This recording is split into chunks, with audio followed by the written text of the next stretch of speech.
কি রে, এবার গরমের ছুটিতে তোদের কি প্ল্যান? বাবা তো এবার গরমে সিমলা যাওয়ার টিকিট কাটলো। আমাকে তো মা বললো এবার বেশি দূর যাবে না, তাই আমরা দীঘাতে ঘুরতে যাব। পাকু, তোর কি প্ল্যান রে? এই যা, আমার তো কোনো প্ল্যানই নেই। হ্যাঁ, আমার প্ল্যান বললে তো তোদের মাথা ঘুরে যাবে। আমি এমন জায়গায় ঘুরতে যাব, শুনলে তো তোরা পাগল হয়ে যাবি। কি বলিস রে?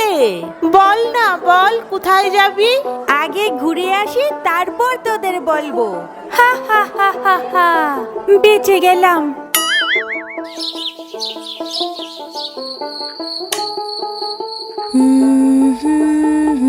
আম পাতা জোড়া জোড়া মারবো চাবুক চলবে ঘোড়া। ও শব্দ উচ্চারণ করি, শব্দ তো। মা, এবার গরমের ছুটিতে আমরা কোথায় ঘুরতে যাব? এই তো তোদের দাদু দিদার বাড়িতে দিয়ে আসবো। ধুর ছাতা মাথা, প্রত্যেকবার গরমের ছুটি পড়লেই দাদুর বাড়ি রেখে এসে পড়ে। কেন রে?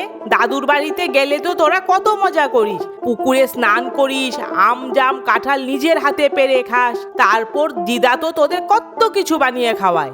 ওখানে গেলে তো টিভিতে কার্টুনও দেখতে পাই না, কারেন্টও থাকে না, আর রাতে তাড়াতাড়ি খেয়ে ঘুমিয়ে পড়তে হয়। আর জানো, আমার বন্ধুরা কেউ পাহাড়ে ঘুরতে যাচ্ছে, কেউ সমুদ্র ঘুরতে যাচ্ছে। বাসে গাড়িতে পা রাখলেই বমি করে ভাসিয়ে দেয়, আর ও নাকি পাহাড়ে সমুদ্রে ঘুরতে যাবে। এই দিদি, তুই বেশি বকিস না তো। ঠিক আছে বাবা, পরের বার তোদের দূরে কোথাও ঘুরতে নিয়ে যাব। এখন পর। ধুর, এখন আমি স্কুলে গিয়ে কি বলি?